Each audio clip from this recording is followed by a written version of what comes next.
How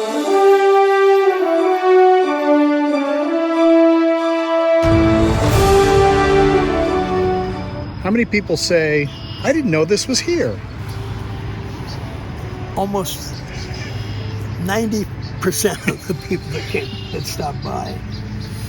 And they're surprising. They're from Warren, and they've been by this place 100 times. Dan Matthew is right. If you're not paying attention, you might drive right by and not even notice what's next to this McDonald's on Parkman Road. The first flight Lunar Module stands here. From the very spot Neil Armstrong took his first flight, not in a spacecraft, in an airplane.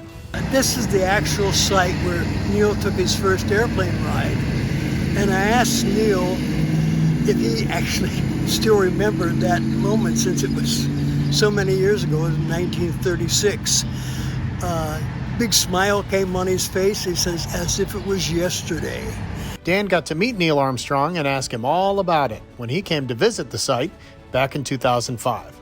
He was just as answered any questions we had just as graciously. He was spent the whole afternoon, and finally the people that he came with said, Neil, we have to go.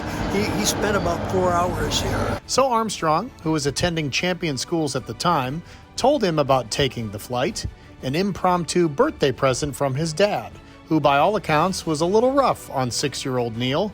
You see, Dad demanded perfection, which isn't easy for a 6-year-old to do. And they're flying up and down, left and right, and his father's sitting in the back not knowing what's happening. When they landed, Neil had the time of his life, and his father was sicker than a dog. And he says, I knew at this time, at that very moment, I wanted to be a pilot, because this is what I can do better than my dad. Yeah.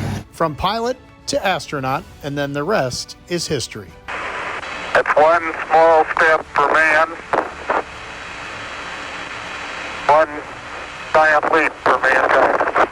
My wife and I, we stayed up to watch the moon landing. It was around 11 o'clock, I think, if I remember right. Couldn't believe it was actually happening. And it was just unbelievable that we were able to do that.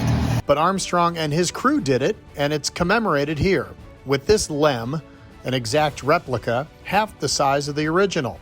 It's a site that Dan designed close to 20 years ago, and a site that Neil himself approved. He was pleased that we were emphasizing the fact that it wasn't just about Neil, it was more about following your dream as Neil followed his. Warren's Ron Parisi did just that. He became an astronaut and scientist because of Armstrong's success. And everyone associated with the two and the exhibit want to remind kids, if it's your dream to follow in these famous footsteps, or somebody else's, you have to try. The people along the way made it possible for Neil. Neil said he wouldn't have been able to do what he did had it not been for all these people that helped him along the way. We try to explain to them what Neil did, and then we tell them to follow their dreams as Neil followed his.